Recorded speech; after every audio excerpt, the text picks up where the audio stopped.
അസ്സലാമു അലൈക്കും. ളുഹ നിസ്കാരത്തെ പറ്റിയാണ് ഇന്നത്തെ വീഡിയോയിൽ ഞാൻ നിങ്ങളോട് ഷെയർ ചെയ്തിരുന്നത്.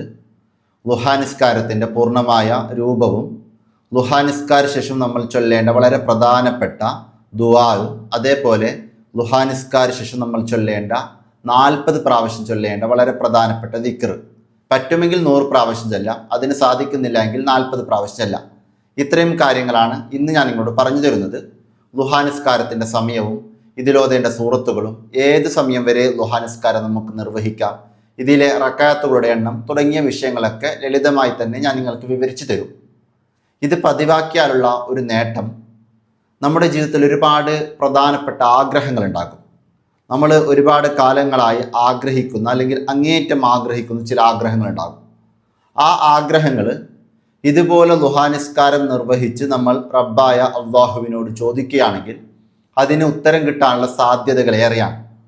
മാത്രമല്ല, നമ്മൾ ഒരു കാര്യം കൂടി പ്രത്യേകം ശ്രദ്ധിക്കുക, വളരെ പ്രയാസപ്പെടുന്ന ഒരു ടെൻഷന് പിടിച്ച ഒരു ജീവിതമാണ് നമ്മുടേതെങ്കിൽ ഇതുപോലെ പതിവാക്കുകയാണെങ്കിൽ അതിൽ നിന്നൊക്കെ മോചനം കിട്ടി നല്ല സമാധാനപൂർണമായ ഒരു ജീവിതം നമുക്കുണ്ടാകാൻ ഈ നിസ്കാരം കാരണമായി മാറും.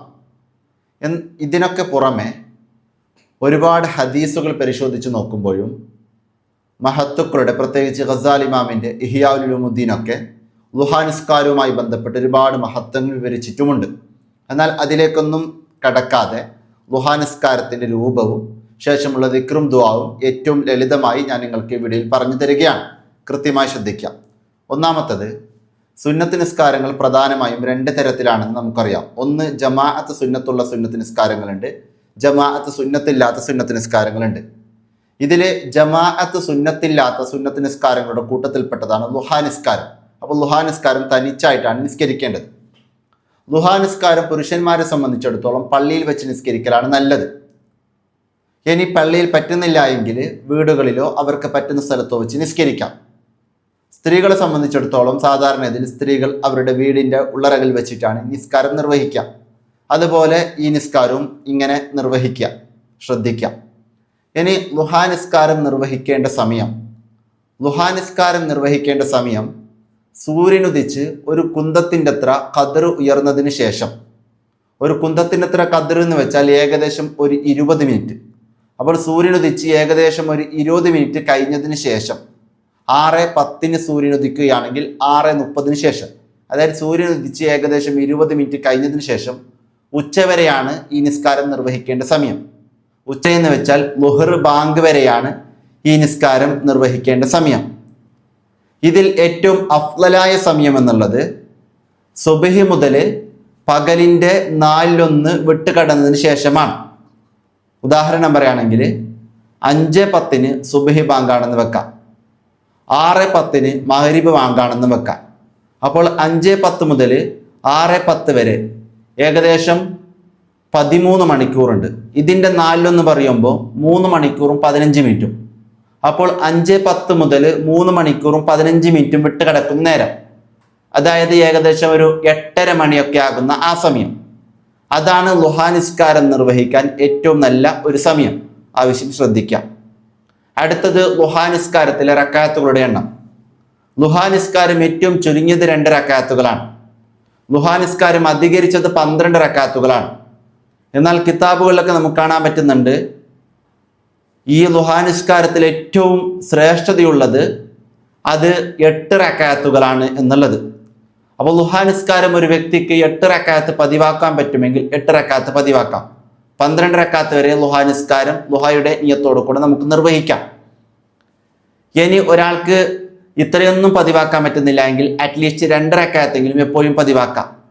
4 പറ്റുന്ന ആളുകൾ 4 റക്അത്ത് പതിവാക്കാം. 8 പറ്റുന്ന ആളുകൾ 8 റക്അത്ത് പതിവാക്കാം. ആവശ്യം ശ്രദ്ധിക്കാം. ഇനി 2-ൽ കൂടുതൽ നിസ്കരിക്കുമ്പോഴും ഈ 2 റക്അത്തുകളായി തന്നെ നിർവഹിക്കാൻ ശ്രമിക്കുക, അതാണ് നല്ലത്. അതായത് ഒരാൾ 4 റക്അത്താണ് ളുഹ നിസ്കാരം നിർവഹിക്കുന്നെങ്കിൽ ആദ്യം 2 റക്അത്ത് നിസ്കരിച്ച് സലാം വീട്ടി പിന്നീട് 2 റക്അത്ത് നിസ്കരിച്ച് സലാം വീട്ടുന്ന രൂപത്തിലായി നിസ്കരിക്കാം. ഇനി 8 റക്അത്ത് നിസ്കരിക്കുമ്പോഴും 4 തവണ ഈ 2 റക്അത്തുകളായി നിസ്കരിച്ച് 8 റക്അത്ത് പൂർത്തിയാക്കുന്ന രീതി സ്വീകരിക്കാം. അതാണ് ഏറ്റവും നല്ലത്. ആവശ്യം മനസ്സിലാക്കാം. ഇനി ളുഹ നിസ്കാരം നിർവഹിക്കേണ്ട രൂപം. അപ്പോൾ നമ്മൾ ആദ്യം നിയത്ത് കരുതണം. എങ്ങനെയാണ് നിയത്ത് കരുതേണ്ടത്? ഉസല്ലി സുന്നത്ത ദുഹ റകാത്തൈനി മുതവജ്ജിഹൻ ഇലൽ ഖിബ്ലത്തി ലില്ലാഹി തആല. അതായത് ദുഹയുടെ 2 റക്അത്ത് സുന്നത്ത് നിസ്കാരം ഖിബ്ലക്ക് മുന്നിട്ട് അതാ ആയി അല്ലാഹു തആലക്ക് വേണ്ടി ഞാൻ നിസ്കരിക്കുന്നു. 2 റക്അത്ത് അല്ലെങ്കിൽ 2 റക്അത്ത് ദുഹ സുന്നത്ത് നിസ്കാരം ഖിബ്ലക്ക് മുന്നിട്ട് അതാ ആയി അല്ലാഹു തആലക്ക് വേണ്ടി ഞാൻ നിസ്കരിക്കുന്നു. ഇങ്ങനെയാണ് നിയ്യത്ത് വെക്കേണ്ടത്. ഇനി ഒരാൾക്ക് നിയ്യത്ത് അറബിയിൽ അറിയുന്നില്ല എങ്കിൽ മലയാളത്തിൽ കരുതിയാലും മതി. നിയ്യത്ത് മലയാളത്തിൽ കരുതിയാലും ശരിയാകും. നിയ്യത്ത് പറയുക എന്നുള്ളത് നല്ലതാണ്, കരുതുക എന്നുള്ളത് നിർബന്ധമുള്ളൂ. ആ കരുതുന്നതോടൊപ്പം പറയുകയും കൂടി ചെയ്യുകയാണെങ്കിൽ അത് നന്നായി, ആവശ്യം ശ്രദ്ധിക്കാം. ഏതായാലും കരുതുക എന്നുള്ളതാണ് നിയ്യത്തിനെ സംബന്ധിച്ചിടത്തോളം നിർബന്ധമുള്ള കാര്യം. അപ്പോൾ ഒരാൾക്ക് അറബിയിൽ അറിയുന്നില്ല എങ്കിൽ ദുഹ 2 റക്അത്ത് സുന്നത്ത് നിസ്കാരം ഞാൻ നിസ്കരിക്കുന്നു എന്ന് മാത്രം കരുതിയാലും ശരിയാകും. പറ്റുമെങ്കിൽ നിയ്യത്ത് പൂർണ്ണമായ രൂപത്തിൽ തന്നെ കരുതുക. അങ്ങനെ നിയ്യത്തോടെ കൂടെ നമ്മൾ സാധാരണ നിസ്കാരത്തിൽ ചൊല്ലുന്ന പോലെ തക്ബീർ ചൊല്ലി കൈകെട്ടുക. ഇങ്ങനെ തക്ബീർ ചൊല്ലി നമ്മൾ കൈകെട്ടിയാൽ ഉടനെ വജ്ജഹ് തോതുക എന്നുള്ളത് സുന്നത്താണ്. ഒരുപാട് പേരുടെ സംശയമാണ് സുന്നത്ത് നിസ്കാരത്തിൽ വജ്ജഹ് തോതണോ എന്നുള്ളത്. സുന്നത്ത് നിസ്കാരത്തിലും വജ്ജഹ് തോതുക എന്നുള്ളത് സുന്നത്താണ്. സുന്നത്താണെന്ന് മാത്രമല്ല, മാക്സിമം നമ്മൾ വജ്ജഹ് ഒഴിവാക്കാതിരിക്കാനാണ് ശ്രമിക്കേണ്ടത്. വളരെ പ്രധാനപ്പെട്ട ഒരു കാര്യമാണ്. അപ്പോൾ തക്ബീറത്തുൽ ഇഹ്റാമിനുടനെ നമ്മൾ പറ്റുമെങ്കിൽ വജ്ജഹ് തോതുക. ഇനി വജ്ജഹ് തോതാതെ ഒരാൾ ഫാത്തിഹയിലേക്ക് പ്രവേശിച്ചാൽ 2ാമത് വജ്ജഹത്തിലേക്ക് മടങ്ങേണ്ടതില്ല. ആവശ്യം മനസ്സിലാക്കാം. അപ്പോൾ ആദ്യം വജ്ജഹ് തോതുക, അത് സുന്നത്താണ്. അതിനുശേഷം സൂറത്തുൽ ഫാത്തിഹ ഓതുക. ഇനി മനസ്സിലാക്കുക, ഫാത്തിഹയ്ക്ക് ശേഷം ദുഹാ നിസ്കാരത്തിൽ 1ാമത്തെ റക്അത്തിൽ സൂറത്തു ശംസ് ഓതുക എന്നുള്ളത് പ്രത്യേകം സുന്നത്തുള്ള കാര്യമാണ്. വശംസി വല്ലുഹാഹ എന്ന് തുടങ്ങുന്ന ഈ സൂറത്ത് ശംസ് ഓതുക എന്നുള്ളത് പ്രത്യേകം സുന്നത്തുള്ള കാര്യമാണ്. 2ാമത്തെ റക്അത്തിൽ വല്ലുഹ സൂറത്ത് ഓതുക എന്നുള്ളത് പ്രത്യേകം സുന്നത്താണ്. 1ാമത്തെ റക്അത്തിൽ ഫാത്തിഹയ്ക്ക് ശേഷം സൂറത്തു ശംസ് ഓതുക എന്നുള്ളതും 2ാമത്തെ റക്അത്തിൽ ഫാത്തിഹയ്ക്ക് ശേഷം സൂറത്തുൽ ളുഹ ഓതുക എന്നുള്ളതും പ്രത്യേകം സുന്നത്തുള്ള കാര്യമാണ്. ഇനി മാത്രമല്ല, 1ാമത്തെ റക്അത്തിൽ ഫാത്തിഹയ്ക്ക് ശേഷം സൂറത്തു ശംസ് ഓതി കഴിഞ്ഞാൽ സൂറത്തുൽ കാഫിറൂൻ ഓതുക എന്നുള്ളതും പ്രത്യേകം സുന്നത്താണ്.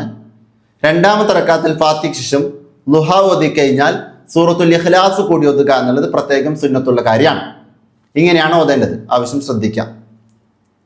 ഇനി ഒരാൾ 2ൽ കൂടുതൽ നിസ്കരിക്കുമ്പോൾ പിന്നീടുള്ള ഓരോ 2 റക്അത്തുകളിലും ഫാത്തിഹയ്ക്ക് ശേഷം സൂറത്തുൽ കാഫിറൂൻ ആദ്യത്തതിലും സൂറത്തുൽ ഇഖ്ലാസ് 2ാമത്തതിലും മാത്രം ഓതിയാൽ മതിയാകും.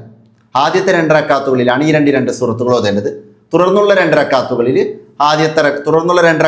നിന്നും ആദ്യത്തെ റക്അത്തിൽ ഫാത്തിഹയ്ക്ക് ശേഷം സൂറത്തുൽ കാഫിറൂനെയും 2ാമത്തെ റക്അത്തിൽ ഫാത്തിഹയ്ക്ക് ശേഷം സൂറത്തുൽ ഇഖ്ലാസും കൂടി മാത്രം പാരായണം ചെയ്യുക. ഇനി പ്രത്യേകം ശ്രദ്ധിക്കേണ്ട വിഷയം, ളുഹാ നിസ്കാരം നമുക്ക് പറ്റുന്നത്ര നിസ്കരിക്കുക. 2 പറ്റുന്ന ആളാണെങ്കിൽ 2 നിസ്കരിക്കുക, 4 പറ്റുന്ന ആളാണെങ്കിൽ 4 നിസ്കരിക്കുക, 8 പറ്റുന്നവരാണെങ്കിൽ 8 നിസ്കരിക്കുക. അങ്ങനെ നിസ്കരിച്ച് നമ്മൾ നിസ്കരിക്കുന്ന ളുഹാ നിസ്കാരം പൂർണ്ണമായതിനു ശേഷം നമ്മൾ കുറച്ച് ഇസ്തിഗ്ഫാറൊക്കെ ചൊല്ലും സാധാരണഗതിയിൽ. അങ്ങനെ ഇസ്തിഗ്ഫാറൊക്കെ ചൊല്ലി ഞാനൊരു ദുആ സ്ക്രീനിലൂടെ നിങ്ങൾക്ക് കാണിച്ചു തരികയാണ്. ഈ ദുആ പ്രത്യേകം ചൊല്ലുക, ശ്രദ്ധിക്കുക. ഏതാണ് ദുആ?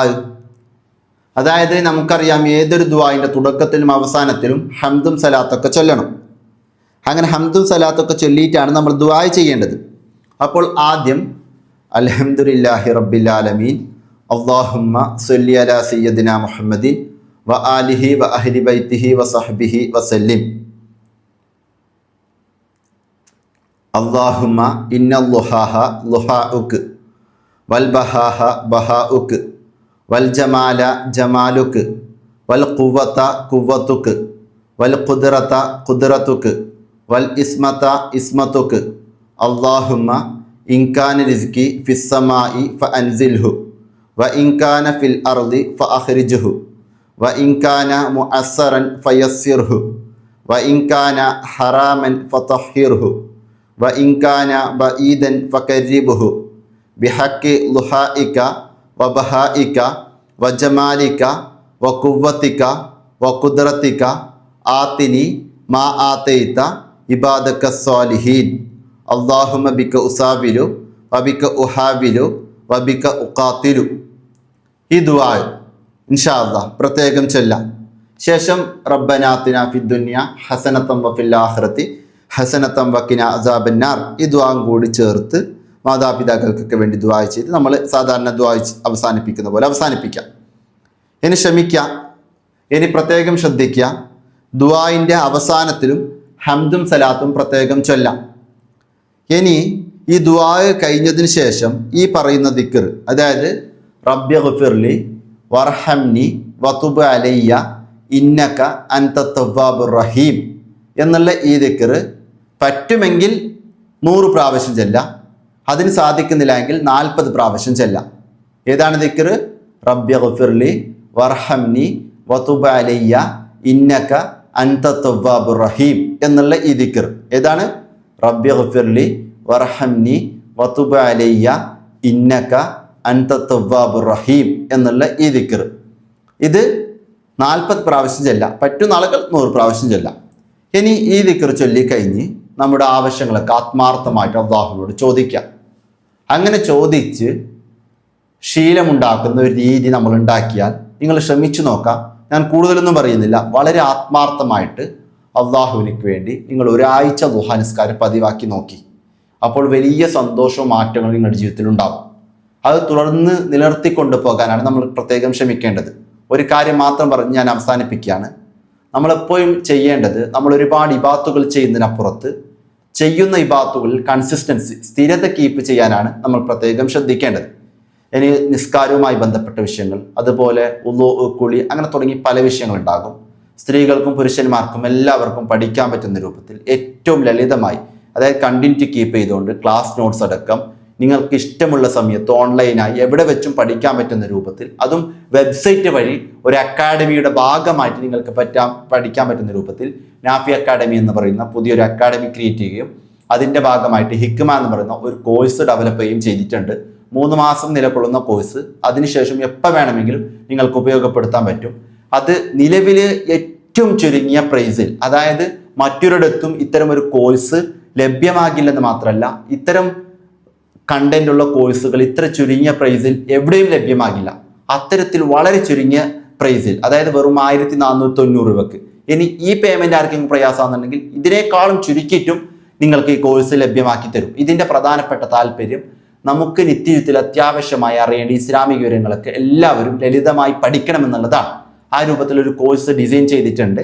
അതിൻ്റെ ഭാഗമായി മാറാൻ താഴെയുള്ള നമ്പറിൽ കോൺടാക്ട് ചെയ്യുക. അപ്പോൾ ഇതിലേക്ക് ജോയിൻ ചെയ്താൽ എന്തൊക്കെയാണ് ഇതിൽ നമുക്ക് ലഭ്യമാകാം തുടങ്ങിയ വിഷയങ്ങളൊക്കെ ആ കോൺടാക്ട് നമ്പറിൽ കോൺടാക്ട് ചെയ്യുമ്പോൾ നിങ്ങൾക്ക് അറിയിക്കുന്നതാണ്. അതല്ലെങ്കിൽ nafiacademy.com എന്ന് നിങ്ങൾ സെർച്ച് ചെയ്ത് നിങ്ങൾക്ക് തന്നെ സ്വയം സബ്സ്ക്രിപ്ഷൻ എടുക്കാവുന്നതാണ്. ഏതായാലും റബ്ബായ അല്ലാഹു സുബ്ഹാനഹു വ തആല നമ്മുടെ കാര്യങ്ങളൊക്കെ നല്ല രൂപത്തിൽ പൂർത്തീകരിച്ച് യഥാർത്ഥ മുഅ്മിനീങ്ങളുടെ കൂട്ടത്തിൽ ഉൾപ്പെടുത്തി അനുഗ്രഹിക്കട്ടെ. ആമീൻ എന്ന് ദുആ ചെയ്തുകൊണ്ട്, നിങ്ങളോടൊക്കെ ദുആ ചെയ്തുകൊണ്ട് അവസാനിപ്പിക്കുന്നു. അസ്സലാമു അലൈക്കും.